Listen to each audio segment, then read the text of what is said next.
fights, and knowing that there can be additional damage from Super Marco since the SOD did connect, they willingly took that fight despite everything that we've mentioned regarding the draft and despite the timings. So this is a clear advantage that Team Falcons has already acquired. Big win for the Big Birds.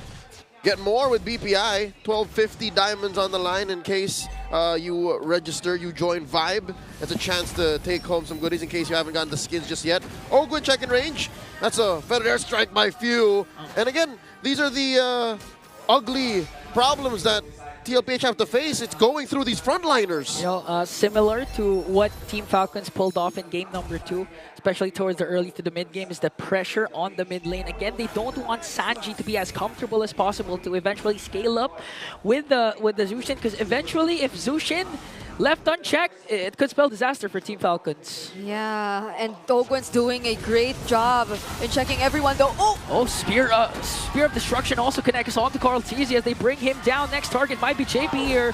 Kyle Teasy racking up a lot of kills so far early game. That's double dead. Carl Teasy, even if he could have gotten away, had 2 major cores on him. Yeah, it's the beauty of the early game burst damage too that we're seeing so far from Team Falcons. Team Liquid Philippines, it feels like they have to build up on that damage, and now they have to chase after what Team Falcons has already established in terms of the lead. This is a Hayabusa on a 3-0, 4 minutes into the game, so you know that they're just gonna be very confident in terms of taking the fights. You're worried about Kyle. I'm worried about Super Marco. He's making mucho dinero. He's been left down bottom, and he can join fights anytime. Sanford goes in with a beautiful combo there to stun out Few. Few is going to fall down, feeds a kill off to Sanji, but Flap Teasy enters the picture as well. Carl Teasy got dropped there by Kyle Teasy. Wiki Shadow Kill still continuing on. JP caught in the crossfire there as they're trying to save it in SOT! Super Marco lacks the damage, but that was more than enough pressure to apply onto TLPH. Odd placement by Marco here, forcing Sanji to go ahead, flicker forward, catches him with a choke. Oh, Super Marco getting choked down, was able to dash out, but Lantern Flare caught him as Kyle Teasy gets the turtle. In exchange for the turtle and potentially the purple buff, they're still gonna go for it, but JP saves it long enough. We saw the Sansan duo in action earlier, going for that pickoff, but what they failed to take into account were the other members of Team Liquid Philippines left behind. Things aren't looking too good for Carl Teasy now on a 0-3. We did mention how difficult it might be for a Suyo to do much in this game, but I didn't expect him to go 0-3, 5 minutes in. Looking at the items, the sheer definition of chop suey. Carl Teasy struggling. Yeah. Yes. There's so much that has to be done for them to come back in this game, especially with how Flap Teasy is just able to make his presence be felt. Kyle Teasy again enters and catches Oheb. It wasn't enough for TLPH to share the damage, immediately got bursted down. How would you respond to that? It came from out of nowhere. It didn't look like a real fight was going to break out. They just really wanted Oheb. And it feels like they've completely shut down whatever threat this pickoff-centric lineup, or at least in the early game, could deliver. JP is struggling to find the targets, and who can he rely on for the damage if they're this much behind? I'll do you one better. 6 minutes elapsed, not a single ejector that led to a good play. Yeah, not even a defensive one, you might say. You've been saying this all season 14. Oh, wait a minute. Sanford spots out Kyle Teasy, even goes in once again. The fist bump was there to stun out Kyle Teasy and brought enough space for Oheb to take down the turret down bottom. Okay. Wait, there's one? Here's the ejector, but is that the right target? Ogwen quite tanky. Now Kyle Teasy jumps in once again, paired up with Flap Teasy. They're able to burst down the MVP again. 0-2-0 start for Oheb, and now Flap Teasy latches on to Sanji. Beautiful combo there from Sanford, but Kyle Teasy, though, one more hit away, and he's gonna get taken down. Super Marco SOD! Sanji was able to escape, but not for long, as Super Marco dishing out the damage. JP falls. It's gone sideways for the cavalry as Falcons continue to bear down on him. Super Marco never misses. What is that, 100% on the SOD right now? Man, if you're going to count yesterday's series, that's still 100% from Super Marco with his Moskov 3-1-2 start. Yep, Team Liquid Philippines, they're clearly struggling in terms of how they're able to layer their skills, in terms of how they're able to carry out a sequence that's favorable for them. Whether it be on Sanford trying to anticipate Kyle TZ earlier in that lower bush. They were unsuccessful in doing so, and now here's another team fight. Here's the spread from Flap TZ. Kyle TZ jumps in. But wait a minute, is he going to enter again? SOD is going to connect the first man down here. Still no one as JP falls down. Kyle TZ might be next, one more hit away. But TLPH trying to counteract as he brings down Ogwen. Sanji enters the picture for the Crimson Beacon and Lantern Flare. But Super Marco with a Spear of Misery to track him down. Kyle TZ enters the picture again. Sanji got caught in Crossfire. Flap TZ might be able to bring him down. And 2 members down for Liquid. And they're still going. 40. Got Flap on him. Can they continue? Oh, Flap TZ still holding on to Sanford. And now he latches off. And the clash will end here. To think that we saw probably one of the cleanest games from Team Liquid Philippines earlier. Now it feels like Falcons, it wasn't too reactive of them after all. Oh, JP with the unstoppable force on to Kyle. Ogwen to the rescue. And now Ogwen with a stun. Sanford with a beautiful combo. Is the damage there though? Uigi Shadow Kill was casted right on time to help Super Marco with an SOD. And now he's giving out the damage onto JP. JP has to back off. OF desperately trying to dish out the Death Sonatas, but the damage is still not there for TLPH. And still Marco never misses. Maybe we should start calling him the Philip. What were you going to say?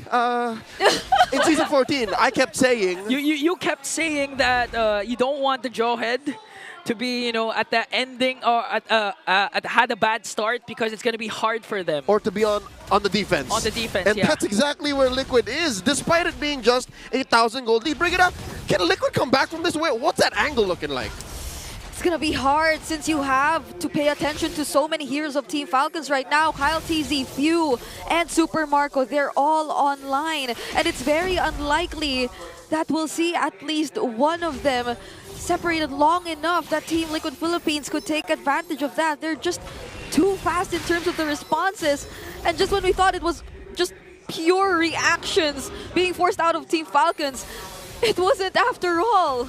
And not to mention, you have 2 tanky frontliners also for the side of Team Falcons who have yet to die. Here comes the ejector play that can turn the tides around, but Team Falcons still being able to dish out the damage. Again, Kyle TZ jumps in, and Super Marco as well with an SOD. Gonna bring down Sanji, 3 fallen, make it 4. Super Marco wants to chase after Sanford in a double for Super Makmak. 4 down!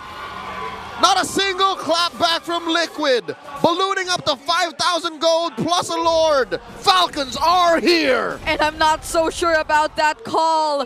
Taking on Flap TZ, knowing fully well that the other members of Team Falcons are just within the area and that they won't have enough burst damage just yet. Close call for Oheb as well. But that's aside the fact that Super Marco also came in. Few was just free to throw out the Fettered Airstrike, and now Team Liquid Philippines are clearly on the defense. Right now, you don't want TLPH to be on the defense. So far, they're having a hard time initiating anything against Team Falcons. Even Team Falcons jumps in once again. Uigi Shadow Kill from the back, paired up with the Feathered Airstrike from Few. All the while, Super Marco just working on the turret, delivering the damage. Gonna bring down JP. 1 member down. Ogwen still quite tanky as TLPH takes care of the Lord. You see the damage coming from Super Marco. And now that we're about to look at his items, this pretty much explains why he's almost 2k ahead of Oheb. Another jump in from Flap TZ. Sanford got caught there. SOD casted right on time as Team Falcons focuses on the top lane. Whether it be from lane to lane, whether it be across the map or literally point blank right in front of you, Marco never misses the SOD. And they're continuing to apply pressure. Top lane up next, Shadow Kill! Oh my goodness! Kyle TZ went after Sanji once again. 2 members down for TLPH. TLPH's Team Falcons also gets the inhibitor up top. The bloodthirsty blade just does not let up. They're approaching 10k! Yeah, it's already an 8.1k gold lead. And Few just got his hands on that Divine Glaive. So imagine if wait! Oh, a throw onto Super Marco. They catch him, but a quick response from Team Falcons. Super Marco stays alive! The Bulletproof still here! Kyle TZ delivers the Weaky Shadow Kill to bring down JP. Sanford is gone as well. Flap TZ working on Oheb, and they take down Carl TZ! A double for Marco! He missed, but he never misses. A forward flicker to take down the young goat. Folks, he did not rock Purify. He survived that engagement with a flicker. And he had the Wind of Nature too. So he was able to survive the damage from TLPH! There's an engage. KyleTzy again jumps in with Shadow as they take down Inhibitor in the middle lane. But TLPH fortunately will be able to clear out the minions. A bare base, an open field for the Stallions to think about what went wrong. Ingan, you said, at this point in the game, Liquid does not want to be on the back foot. They don't want to be in the defense. I'll tell you now, at minute 1, they didn't want that. The game started. As soon as they began the draft, they did not want that. As soon as they locked in that jawhead. It's hard. I mean, you saw JP, all his ejectors are defensive, are reactive, and in the rare cases that he wants to be proactive, it's FLCN or Ogwen that he manages to throw. Conceal play already committed by Team Liquid Philippines, but there's an answer from Team Falcons. Here comes Ogwen with Shield Unity, keeping TLPH at bay because there's a major objective up for grabs. Lord is up. Now that they've already used up the Conceal, they'll have to find other ways to go around this, but it's gonna be very difficult, especially for KyleTzy.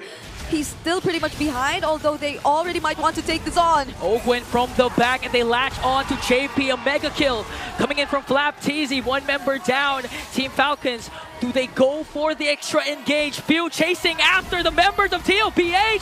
Cast a feathered airstrike. Marco with the SOD again as KyleTzy gets the Lord, but he shut him down. Is this enough time for TLPH? Because their base, there are minions for Team Falcons, and TLPH will clear it out. A slight miscalculation by Falcons. They thought they could go, but another chance at ending the game here.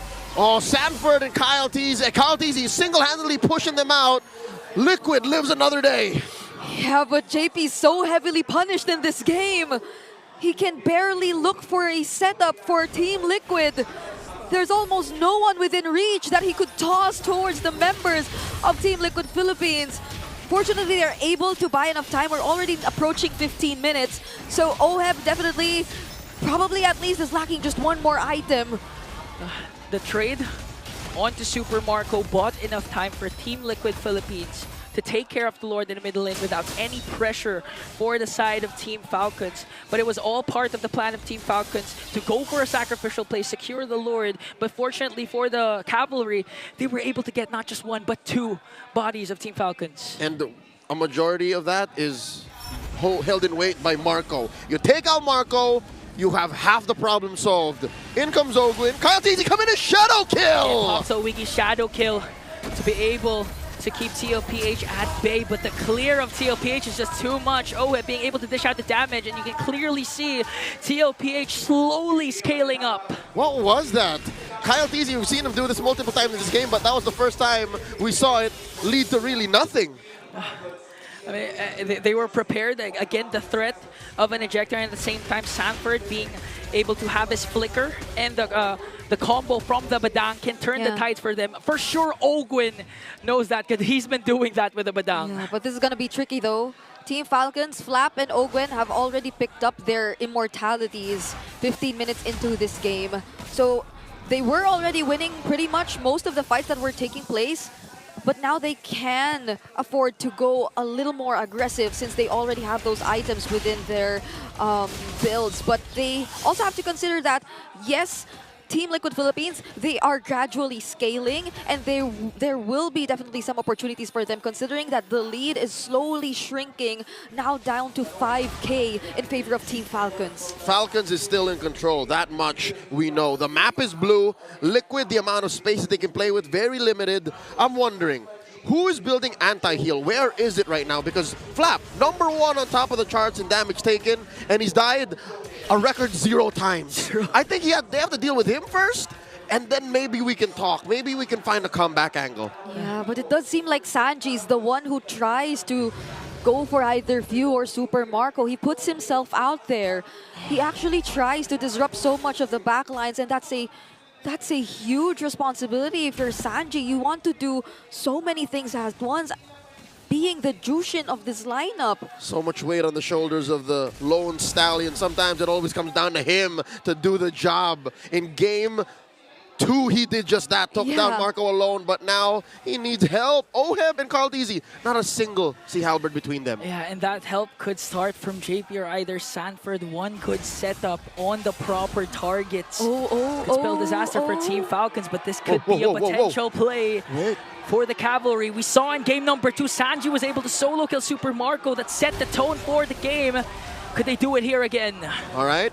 3 members of Liquid moving up. The concealed by JP. They walk into him! Few goes in with a feathered airstrike and they burst down Sanford immediately. Kyle TZ quite low here. He has to back off. They set their eyes onto JP. He still has his immortality as TLPH Marco. has to back off. Was that an ambush or an unfortunate encounter? It was something similar to what happened with Sanji and Marco in game number 1.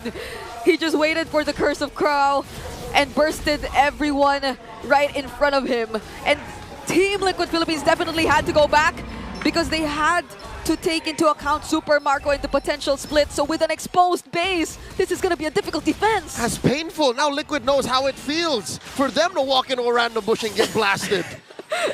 They did it in game number 2, and now Team Falcons again with the clapback. Lord is on their side, 5k gold lead. TLPH has 5 members to defend, but is this gonna be enough for the Cavalry? All right, Lord marching up. Amazing synchronization by Falcons. 3 waves coming through, and the fight breaks out. There's the ultimate Wiki Shadow kill and feathered airstrike. JP was able to throw out Ogwen, but there's the revitalize coming in from the Master. Flap TZ latches onto Sanford. Super Marco jumps in and locks on the base, and Team Falcons finally a win. In the clash of titans.